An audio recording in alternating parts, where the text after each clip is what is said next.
Hello mga Clublots! Welcome back to another fun and chill cooking vlog! Today, nagluto ako ng spaghetti dahil may natirang spaghetti pasta dito sa bahay. After the holidays, relate ba kayo?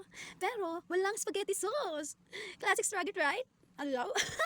Classic struggle, right? So, kaya bumili ako ng 500 gram na spaghetti sauce at dalawang hotdog, yung jumbo, para may pangsahog. O, di ba? Relate ba? Comment down below kung kayo rin may leftover na ganito na umaabot hanggang ngayon. Hindi siya leftover kasi stock siya na spaghetti pasta na hindi pa naluluto. Ganun. So ito na nga mga kalablos, maghihiwa muna tayo ng mga ricado, bawang, sibuyas at hotdogs na i-slice natin ng pang MasterChef vibes kunyari. O diba? Kunyari lang naman, akala mo MasterChef na yan. Mali mo, diba? Pero guys, alam niyo ba mga kalablots, hindi ko napansin na 800 gram pala yung pasta. Tapos yung nabili ko lang ay 500 grams na sauce. Kaya expect na natin medyo matabang at maputla.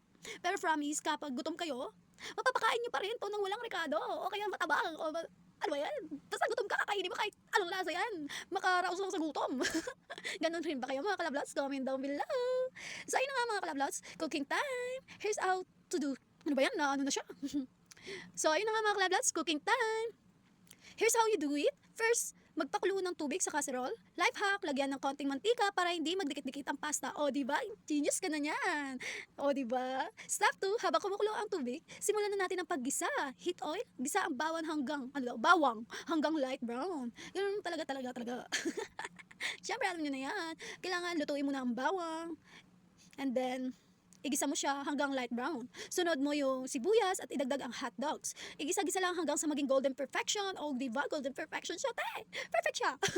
Step 3, pour in the spaghetti sauce. Stir dahan-dahan lang para iwas tapon. Then let it simmer hanggang lumapot ang texture. Step 4, check the pasta. Kapag luto na, strain mo siya gamit ang malaking strainer. Pahigain saglit para or i-rest mo siya hanggang hindi siya pahigain. Ano yan, tao? Pahingahin no? I-rest. So, i-drain natin yung tubig. Oh? Ano daw? I-drain ang tubig. OMG Camila.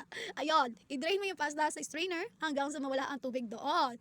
O, gets syempre, genius yan eh. Ayan, so ayun na nga mga kalablos. Pagkatapos mo yung gawin, add mo na, ibalik mo muna syempre. Balik mo muna yung pasta na luto sa casserole and then add the sauce and mix na agad. Kasi gutom na tayo, te. Tatatagalin pa ba natin yan? Gutom na nga tayo eh.